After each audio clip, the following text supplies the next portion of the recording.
Imagine an entire family, a mother, a father, two young boys vanishing into the night. No witnesses, no goodbye, no trace, just gone. On a lonely stretch of road in Canada, known for swallowing people whole, the Jack family drove away one summer evening in 1989 and were never seen again. This is not just a mystery. This is the Highway of Tears. The Highway of Tears is not just a road. It is a place heavy with silence, shadows, and unanswered questions. Stretching across the wild, open lands of British Columbia, Canada, it looks peaceful at first glance. Tall trees, endless skies, and long stretches of empty highway. But behind that beauty is a dark truth. For decades, people have gone missing here. Many of them were young women, many were Indigenous, and too many were never found. In the summer of 1989, one case shocked the nation. It was not just one person who disappeared. It was an entire family. Ronald Jack, his wife Doreen, and their two little boys, Russell and Ryan. They were last seen leaving their home in Prince George after a mysterious phone call offering work. They were smiling, hopeful, and ready for a fresh start. Hours later, they were gone. No one saw them again. No one heard from them.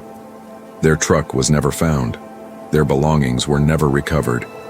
It was as if the earth itself had swallowed them whole. This is their story, a story of hope, danger, and a mystery that still haunts the Highway of Tears. We will walk through who they were, what happened that night, the investigation that followed, and the theories that try to explain the unexplainable. But before we step into the Jack family's final hours, we need to understand the place where they vanished. A road with a name that chills the heart, the Highway of Tears. Highway 16 cuts across the heart of northern British Columbia, Canada. On a map, it looks like a simple ribbon of asphalt stretching for hundreds of kilometers. In reality, it is one of the most isolated and haunting roads in the country. The land around it is wild and beautiful, thick forests, deep rivers, and mountains that seem to touch the clouds. But beauty here hides danger. This stretch of road has earned a chilling name, the Highway of Tears. Since the late 1960s, dozens of people, many of them young Indigenous women, have vanished or been found murdered along its route. The true number is uncertain because not every disappearance is officially recorded, and some families say their loved ones' cases were never fully investigated. The reasons for the danger are many. The road passes through remote communities where public transport is rare or non-existent. People often hitchhike to get to work, school, or visit family. Long distances between towns mean that if something goes wrong, help can be hours away. The dense wilderness can hide almost anything. A broken-down car, a lost traveler, or evidence of a crime. For the families of the missing, the Highway of Tears is more than a name. It is a wound that never heals. Memorial signs stand along the road, each one a reminder of a life cut short or a person who never came home. By the summer of 1989, the road's dark reputation was already known in the region. People warned each other to be careful, to avoid traveling alone, especially at night. But danger can come even when you think you are safe, even when you are with the people you love most. It was along this road and in the wilderness beyond it that the Jack family's trail would vanish. To understand how they ended up there, we need to know who they were, and why a late-night phone call would change their lives forever. Before they became the center of one of Canada's most haunting mysteries, the Jack family were simply a young couple raising their children in Prince George, British Columbia. Life wasn't easy, but they had each other, and that meant everything. Ronald Jack was 26 years old in 1989. Friends described him as hardworking and friendly, the kind of man who would lend a hand if you needed help. He had worked in logging before, and he knew the value of a steady job. Ronnie wanted to provide a better life for his family, and he was willing to take on tough work to make that happen. Doreen Jack was 26 as well. She was warm, caring, and devoted to her children. People remembered her as someone who could light up a room with her smile. She loved her boys deeply and wanted them to grow up safe and happy. Their sons, Russell 9 and Ryan 4, were full of energy and curiosity. Russell was old enough to help with small chores and look out for his younger brother. Ryan was still in that stage where everything felt like an adventure. Together, they were a close-knit family, bound by love and shared struggles. Money was tight. Ronnie had been doing odd jobs, but steady work was hard to find. The economy in northern British Columbia could be unpredictable, and logging jobs, though dangerous, were among the better-paying opportunities. So when a chance for both Ronnie and Doreen to work at a logging camp came up, it must have felt like a lifeline. They had no way of knowing that this opportunity would lead them into the heart of a mystery that has never been solved. On the night of August 1st, 1989, a phone call came that would change everything. A man Ronnie didn't seem to know well offered him a job, and not just for him, but for Doreen too. Good pay, housing, and work starting immediately. It sounded almost too good to be true. By the next morning, the Jack family would be gone. On the night of August 1st, 1989, the Jack family's modest home in Prince George was quiet until the phone rang. Ronnie answered. On the other end was a man offering him work at a logging camp in the nearby community of Cletwin. The job sounded almost perfect. Good pay, free housing, and, unusually, a position for Doreen as well, working in the camp's kitchen. The caller even said a ride would be arranged to pick them up that very night. Ronnie seemed convinced. He told a friend later that evening about the offer, mentioning that the man's name might have been Bob or Brian, though he wasn't certain. The friend thought it was odd. Most logging jobs didn't hire couples together, but Ronnie was eager. At 11:16 p.m., Ronnie called his parents. He explained the opportunity, said they'd be gone for about 10 days, and that they'd be back with money in their pockets. His father later recalled that Ronnie sounded upbeat, even excited. That was the last confirmed contact anyone had with the Jack family. The next morning, neighbors noticed their home was empty. The family's pickup truck was still in the driveway. Inside, nothing seemed disturbed, but the Jack family was gone. No one saw them leave. No one saw the vehicle that picked them up. Police would later determine that no such job offer existed. The logging camp described by the caller wasn't hiring, and in fact may not have even existed in the form described. Whoever made that call had lured the Jack family away under false pretenses. To this day, no trace of Ronnie, Doreen, Russell, or Ryan has ever been found. If you've been drawn into this mystery so far, take a moment to like this video. It helps more people discover the story of the Jack family. And if you know someone who's fascinated by unsolved cases, share this video with them. On the night of August 1st, 1989, the Jack family's modest home in Prince George was quiet until the phone rang. Ronnie answered. On the other end was a man offering him work at a logging camp in the nearby community of Cletwin. The job sounded almost perfect. Good pay, free housing, and, unusually, a position for Doreen as well, working in the camp's kitchen. The caller even said a ride would be arranged to pick them up that very night. Ronnie seemed convinced. He told a friend later that evening about the offer, mentioning that the man's name might have been Bob or Brian, though he wasn't certain. The friend thought it was odd. Most logging jobs didn't hire couples together, but Ronnie was eager. At 11:16 p.m., Ronnie called his parents. He explained the opportunity, said they'd be gone for about 10 days and that they'd be back with money in their pockets. His father later recalled that Ronnie sounded upbeat, even excited. That was the last confirmed contact anyone had with the Jack family. The next morning, neighbors noticed their home was empty. The family's pickup truck was still in the driveway. Inside, nothing seemed disturbed, but the Jack family was gone. No one saw them leave. No one saw the vehicle that picked them up. Police would later determine that no such job offer existed. The logging camp described by the caller wasn't hiring, and in fact, may not have even existed in the form described. Whoever made that call had lured the Jack family away under false pretenses. To this day, no trace of Ronnie, Doreen, Russell, or Ryan has ever been found. When the Jack family failed to return after 10 days, concern turned to alarm. By mid-August 1989, the Royal Canadian Mounted Police, RCMP, had launched a full investigation. The search officers canvassed Prince George, interviewing friends, neighbors, and anyone who might have seen the family leave. Roadblocks were set up on highways leading out of the city. Helicopters scanned logging roads and remote areas. The RCMP even checked with logging companies across British Columbia. None had hired a couple matching Ronnie and Doreen's description. Despite these efforts, there was no sign of the Jacks, no vehicle description from witnesses, and no confirmed sightings after Ronnie's late-night phone call to his parents. Theories begin to emerge. The fake job lure. Investigators believed the job offer was a ruse to get the family to leave their home willingly.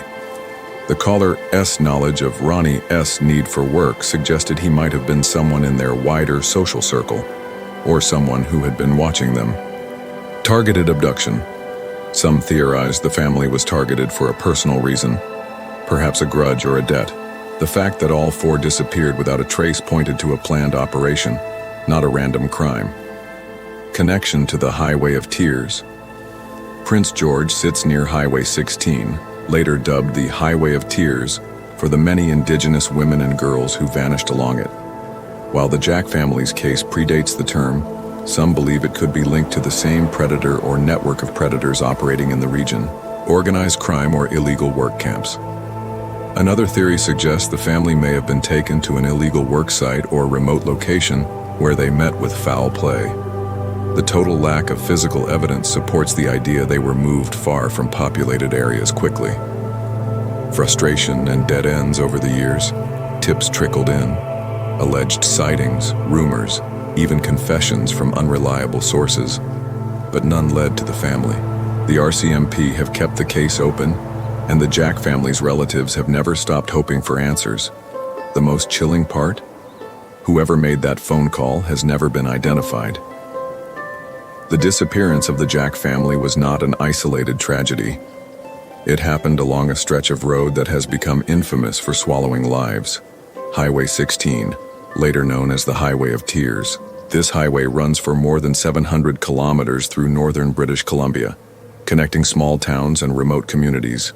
For decades, it has been the backdrop to a series of disappearances and murders, many involving Indigenous women and girls. The official number of victims is disputed.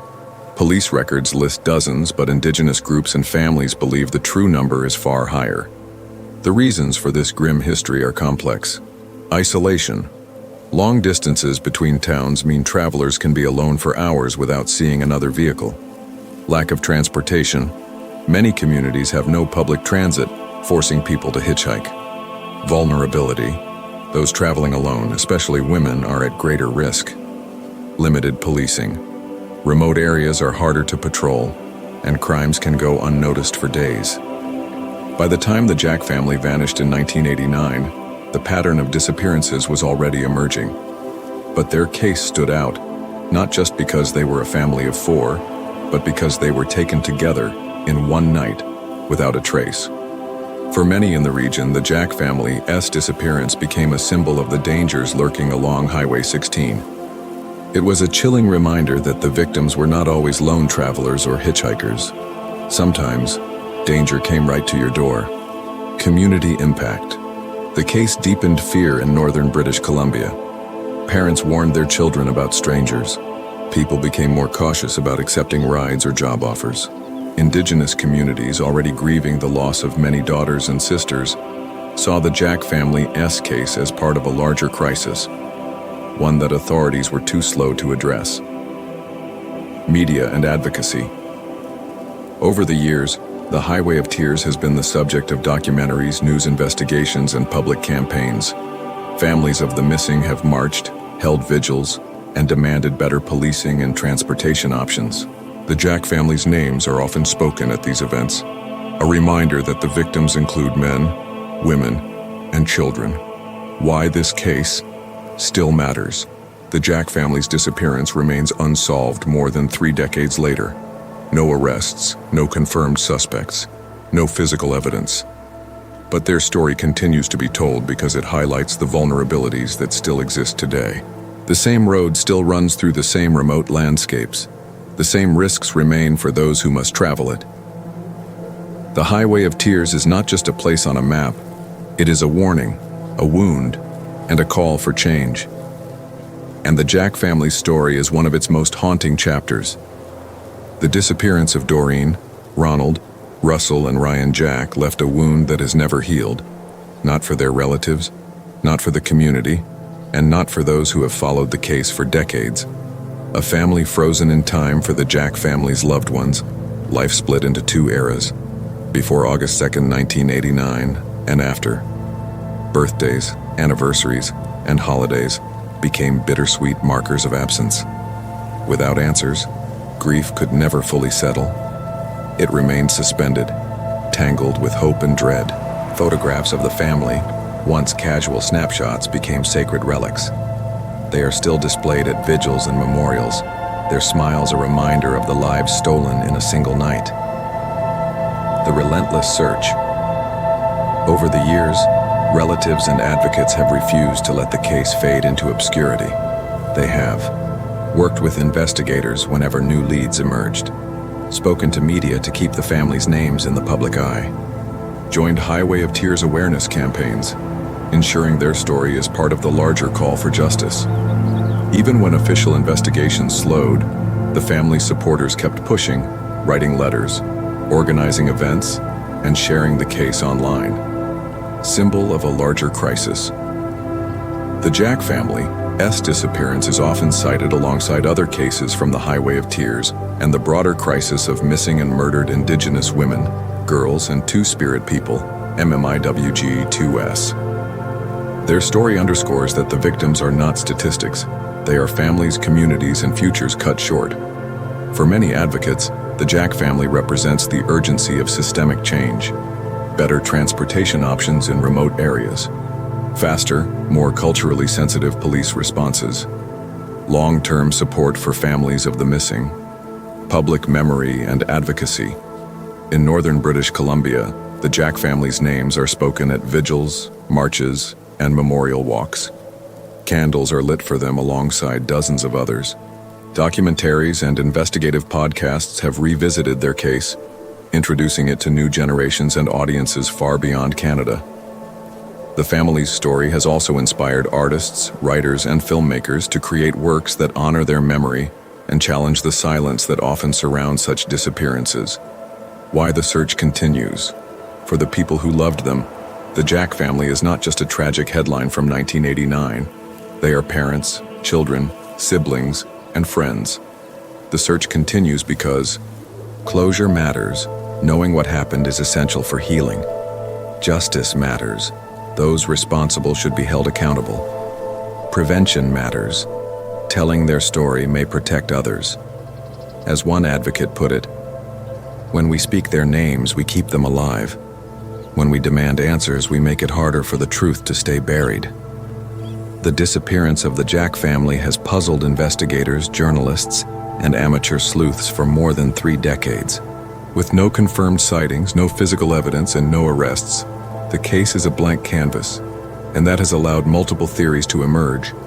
Below are the most persistent lines of thought, presented with caution. These are possibilities, not proven truths. 1. The job offer. Trap. What we know. On the night of August 1, 1989, Ronald Jack reportedly told a friend he had been offered work at a logging camp by a man he met at a pub. The job was said to include accommodations for his wife and children. The theory: the man offering the job may have been a predator using employment as bait. Once the family left with him, they could have been taken to a remote location where foul play occurred. Why it's plausible: similar lures have been used in other missing persons cases. The offer conveniently explained why the whole family would leave together at night. Counterpoints: no confirmed identity for the man. No trace of the supposed logging camp was ever found. 2. Random act of violence. The theory: the family may have accepted a ride from someone they didn't know well and the encounter turned deadly. Why it's plausible: Highway 16 has a long history of opportunistic crimes against travelers. The family's disappearance fits the pattern of sudden, total vanishings seen in other Highway of Tears cases. Counterpoints: most random acts leave some trace, a vehicle sighting, a witness, or physical evidence. In this case, there was nothing. 3. Targeted attack. The theory: someone with a personal grievance against the family may have orchestrated their disappearance. Why it's plausible: a targeted crime could explain the precision and speed with which the family vanished. The lack of public leads might indicate the perpetrator was careful and familiar with the area. Counterpoints: no known disputes or enemies have been publicly linked to the Jacks. Police have never confirmed any suspects fitting this profile. 4. Multiple offenders, organized crime. The theory: the disappearance could have involved more than one person, possibly connected to organized criminal activity in the region. Why it's plausible: coordinating the abduction of 4 people without witnesses would be easier with multiple perpetrators. Remote northern BC has seen cases linked to illegal logging, drug trafficking, and other organized operations. Counterpoints: no direct evidence ties the Jack case to organized crime. Why the case remains unsolved: several factors have hindered progress. Time delay before the disappearance was reported. Sparse population and vast wilderness making searches difficult. Lack of physical evidence. No vehicle, no belongings, no remains. The unanswered questions: who was the man offering the logging job? Did the family ever leave Prince George that night? Was the disappearance connected to other Highway of Tears cases, or was it entirely separate? Could modern forensic technology, like DNA analysis or geospatial mapping, uncover new leads if evidence surfaced? The story of the Jack family is not just a cold case file gathering dust in a police archive. It is a wound that still aches in the hearts of those who knew them, and in the conscience of a country that has yet to find them. On the night of August 1st, 1989, they were simply a family chasing a promise, a job, a fresh start, a better life. By morning, they were gone, swallowed by the darkness of northern British Columbia, leaving behind only questions. For more than 3 decades, the silence has been deafening. No confirmed sightings, no arrests, no answers. Just the echo of their names at vigils, the flicker of candles in the cold night air, and the stubborn hope that someone, somewhere, still remembers. The Jack family's disappearance is not an isolated tragedy. It is part of a larger pattern, a web of loss that stretches along the Highway of Tears and beyond. It is a reminder that behind every headline is a life, a family, a story that deserves to be told in full. Why we tell this story now? Because time erases details, but it should never erase people.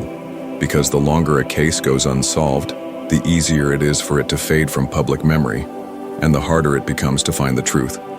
Because justice delayed is still justice worth fighting for. Your role in this story: you may think you're just a viewer, but you are also a witness. Every time you share this story, you widen the circle of people who might hold a missing piece of the puzzle. Every time you speak their names, Doreen, Ronald, Russell, Ryan, you push back against the silence. Somewhere out there, someone knows what happened. Maybe they've stayed quiet out of fear. Maybe they think too much time has passed. But time doesn't erase truth. It only buries it deeper. And the more we talk, the more we dig. A final image: picture the Jack family as they were that last night. Together, hopeful, unaware of the danger ahead. That image is what we fight to protect for others. That image is why we keep telling their story. Doreen, Ronald, Russell, Ryan. 4 names, 4 lives. One mystery that has haunted this land for over 3 decades. Somewhere out there, the truth still exists. And maybe, just maybe, the right person hearing this story could bring it to light. If this story moved you, don't let it fade into the noise of the internet. Share it. Keep their names alive. Because the moment we stop speaking for the missing is the moment we let them be forgotten. If you want to hear more stories that deserve answers, subscribe and turn on notifications. That way, you'll be here when we uncover the next chapter in the fight for truth. And if you've watched this far, thank you. You're part of keeping their memory alive. In memory of the Jack family, 1989.